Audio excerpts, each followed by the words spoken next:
Hello everyone, आज अपन discuss करेंगे the Hindu का article the way forward on the कच्चा पल्क स्टेट डिस्प्यूट्स जो टॉपिक है उसके ऊपर। स्टार्टिंग में जो ऑथर है वो बताते हैं इंडिया ने हिस्टोरिकली सेव किया अपना रीजनल और ग्लोबल डिप्लोमेसी पंचशील प्रिंसिपल के थ्रू, नॉन अलाइनमेंट मूवमेंट के through, south Asian association and regional cooperation यानी कि सार्क जो होता है उसके थ्रू, और बहुत रिसेंटली अभी नेबरहुड फर्स्ट पॉलिसी लाया गया था। और जो ये स्टैंस है वो प्रमोट करता है पीस और इंटरडिपेंडेंस साउथ एशिया पे। पर ये जो बहुत सारे प्रॉब्लम्स है अनरिजॉल्व है अभी भी, जैसे कि श्रीलंका के साथ फिशरीज क्राइसिस है पल्क स्ट्रेट पे, और जो सोवरेनिटी है कच्चातीहू आइलैंड को लेकर के वो एक तरीके से चैलेंज है इंडिया और श्रीलंका के बीच पे। प्राइम मिनिस्टर नरेंद्र मोदी ने अभी विजिट किया था कोलंबो को। दोनों ही गवर्नमेंट्स ने रिविजिट किया था जो लॉन्ग स्टैंडिंग कंसर्न है। मिस्टर मोदी ने एम्फेसाइज किया था ह्यूमेन अप्रोच अपनाना चाहिए सो दैट जो फिशरीज़ का इशूज़ है हम उसको ओवरकम कर सके और बैलेंस कर सके लिवलीहुड को कंजर्वेशन के साथ में, मतलब जो फिशरीज है उसको बचाया जा सके। और जो फिशिंग कम्युनिटीज़ है तमिलनाडु के कोस्ट पे और जो नॉर्थ प्रोविंसेस श्रीलंका के कोस्ट पे जो फिशर्स हैं उन्होंने सेंचुरीज़ पे शेयर किया है, पल्क स्ट्रेट पे सेंचुरीज़ के लिए शेयर किया है जो फिशिंग है उसको। और जो डिस्प्यूट्स है वो अब बढ़ते जा रहे हैं। इंडियन वेसल्स जो ले जाते हैं मैकेनाइज्ड बॉटम ट्रॉलिंग, उसके कारण श्रीलंका वाटर्स पे इसको ले जाया जाता है। तो ये जो होता है एक तरीके से टेक्नोलॉजी है जिससे बहुत ज़्यादा मछलियाँ पकड़ा जा सकता है। अब United Nation Convention on the Laws of the Seas जो है यूएन क्लॉज, वो स्ट्रेस करता है ना सिर्फ equitable use of the marine resources पे, पर एट द सेम टाइम उनके कंजर्वेशन के ऊपर पे भी बोलता है कि उनको बचाने की भी ज़रूरत है। और जो फूड एग्रीकल्चर ऑर्गेनाइजेशंस कोड है, वो कोड ऑफ कंडक्ट है, वो रिस्पॉन्सिबल फिशरीज़ के बारे में बात करता है 1995 के लिए। बोलता है कि रिस्पॉन्सिबल फिशरिंग करना चाहिए और डिस्ट्रक्टिव प्रैक्टिसेस जैसे कि बॉटम ट्रोलिंग वगैरह है वो अनएक्सेप्टेबल है, बताते हैं फूड एग्रीकल्चर ऑर्गेनाइजेशन।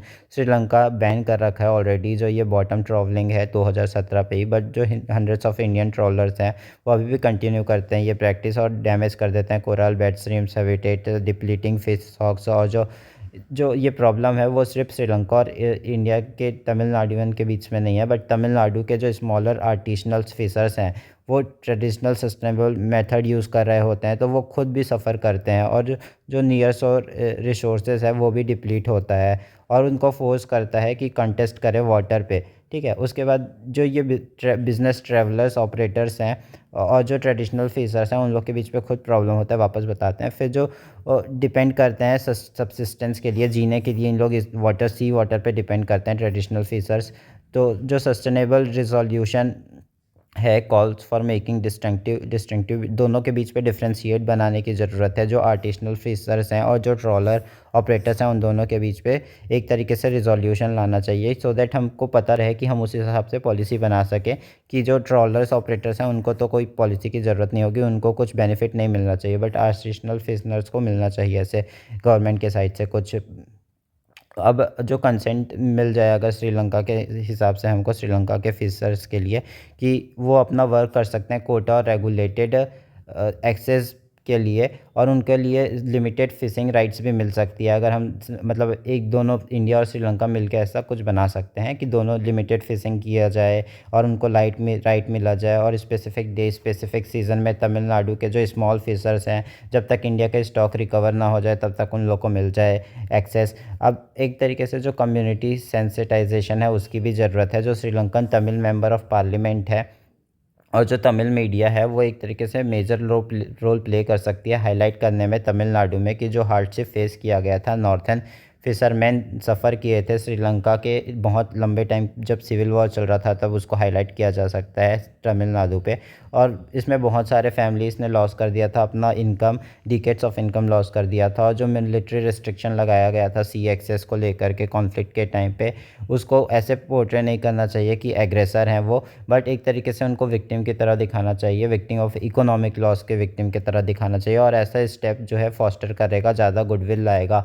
और ये एक तरीके से वर्थ है कि रिमेंबर करें हम जो श्रीलंकन कॉन्फ्लिक्ट हुआ था और जो तमिल रेफ्यूजीज़ आए थे तमिलनाडु पे, उसको हमने कंपेशन के थ्रू अपनाया था और जो कैंपस वगैरह दिया था, हाउस दिया था उनको, असिस्टेंस दिया था, प्रोवाइड करवाया था। और प्रिजर्व कर सकते हैं इससे हम अब दोनों इंडिया और श्रीलंका के बॉन्ड्स को। फिर आगे बताते हैं क्लियरिंग द मिसकंसेप्शन जो टॉपिक है उसके ऊपर बहुत टाइम से पब्लिक डिबेट चलता रहता है और उसमें दिखाया जाता है कच्चा को एज अ अनइनहेबिटेड इसलेट जहाँ पे कोई नहीं रहता। पल्क स्ट्रेट पे ये जगह है, वहाँ पे जो फिशरीज डिस्प्यूट्स है उसके कारण ये डिस्प्यूट होता है, मतलब as the root of the fisheries dispute जो पल्क स्टेट पे है वो इसके इसके कारण ही होता है। अब ये जो मिसलीडिंग है बताते हैं, कच्चा तीहू एक तरीके से हाफ स्क्वायर माइल से भी छोटा है। जो बैरन है सिर्फ church of S T Anthony जो है वही बस वहाँ पे है, जहाँ पे फिशरमैन्स जाते हैं तमिलनाडु के और बहुत टाइम से विज़िट करते हैं एनुअल फेस्टिवल, क्योंकि वहाँ पे होता है। 1974 इंडिया श्रीलंका का जो मैरीटाइम बाउंड्री ट्रीटी है उसके अंतर्गत ये जा सकते हैं। 1974 बाउंड्री सेटलमेंट जो था वो प्लेस किया गया था इसलेट में श्रीलंकन वाटर्स के लेकर के। जो ट्रीटी है वो लीगली बाइंडिंग है इंटरनेशनल लॉ को लेकर के, और जो बाउंड्रीज़ जो डिसाइड हुए हैं ट्रीटीज़ के वो सेक्रोसेंट है हमारे लिए, हम मानते हैं उस बाउंड्रीज़ को, ऐसा बताते हैं ऑथर। जो कि अगर हम नहीं मानेंगे तो हमारा भी हाल तो चाइना जैसे ही हो जाएगा, जो कि हम हर बार कंटेस्टेशन देता है कि ये अपना और अपना ही चलाता है, बोलता है कि हमारा ही है सब कुछ लैंड, वैसे ही हो जाएगा हमारा भी हाल। और इसलिए ये एक तरीके से इंस्टेबिलिटी जनरेट करता है और वो हम नहीं चाहते। बहुत सारे मिथ्स हैं जो कि इंदिरा गांधी ने गिफ्ट कर दिया ये आइलैंड सिरिमावो बंदर नायक को, बट इसमें क्लैरिफिकेशन की ज़रूरत है। रियलिटी में अगर हम देखें तो इंडिया ने बहुत वेट किया था हिस्टोरिक एविडेंस वगैरह के लिए कि हमको मिल जाए ये लैंड, बट सिंस ये हिस्टोरिकली अगर देखें तो रिकॉर्ड दिखलाता है कि श्रीलंकन एडमिनिस्ट्रेटिव इसको कंट्रोल करते थे बहुत टाइम से, पोर्टुगीज़ और डच रूल के पहले से। इवन जो तमिल किंग थे, किंगडम ऑफ जाफना वगैरह, वो इनको कंट्रोल करते थे। इवन जो इंटरनेशनल कोर्ट ऑफ जस्टिस ने अवार्ड किया था सॉवरेनिटी टू द यूके, भले फ्रांस ने हिस्टोरिकल क्लेम दिया था डची ऑफ द नॉर्मेंडी को लेकर के, क्योंकि उन्होंने एक्सरसाइज किया था एडमिनिस्ट्रेटिव जुरिस्डिक्शन को लेकर के, मतलब उन्होंने यानी कि यूके ने वहाँ पे एक्सरसाइज किया था एडमिनिस्ट्रेटिव जुरिस्डिक्शन को लेकर के। तो वैसे ही इंडिया को भी लगा कि श्रीलंका का ज़्यादा स्ट्रॉन्गर क्लेम है, तो हमने उसको दे दिया वहाँ पे बिना क्लेस किए। फिर अगर रिट्रीव करना चाहें कुच्चा तीहू को, वो एक तरीके से क्वेश्चन ऑफ जस्टिस नहीं है, बट एक तरीके से सिर्फ पॉलिटिकल रेथोरिक्स है, जस्टिस नहीं होगा ये एक तरीके से। और ये एक तरीके से सेटल डिस्प्यूट है बताते हैं ऑथर इंटरनेशनल लॉ के अंतर्गत। और जो फिशिंग राइट्स है वो डिस्टिंक्ट मैटर है, उसको हमको सॉवरेनिटी से नहीं जोड़ना चाहिए।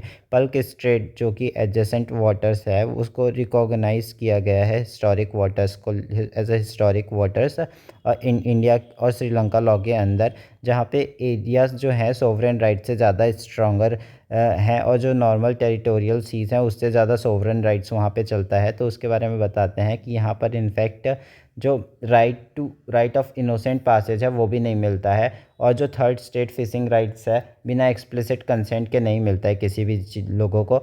जुडिशियल रिकॉग्नाइजेशन भी है इसका हिस्टोरिकल राइट्स का, जो डेट बैक करता है मद्रास के हाई कोर्ट के थ्रू, मतलब कि Anna Kumaru Pillai versus Muthappayyal and the others जो 1904 का केस है उस पर बताया जाता है कि जुडिशियली रिकॉग्नाइज है ये, सिर्फ हिस्टोरिकली डेट राइट्स बस नहीं मिले इनको, इनफैक्ट जुडिशियली रिकॉग्नाइज भी है ये।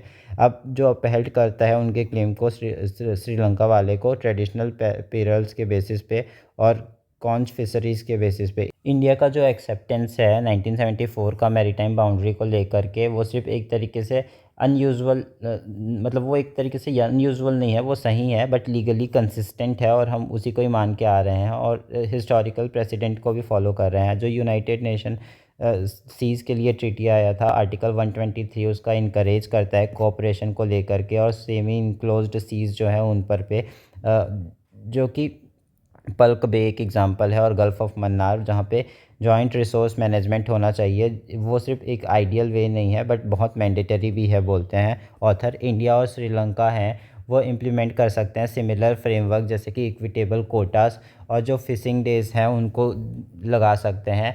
जॉइंट रिसर्च स्टेशन बना सकते हैं कच्चा तीहू में मराइन बायोलॉजिस्ट वगैरह के लिए, और मॉनिटर कर सकते हैं रिसोर्सेज, और सजेस्ट कर सकते हैं सस्टेनेबल प्रैक्टिसेस को लेकर के, और प्रमोट कर सकते हैं डीप सी फिशिंग इंडिया के 200 नॉटिकल माइल्स तक के, और जो एक्सक्लूसिव इकोनॉमिक जोन आएगा इंडिया का उसको। अब इससे एक तरीके से कम होगा इलीगल क्रॉसिंग्स वगैरह है वो।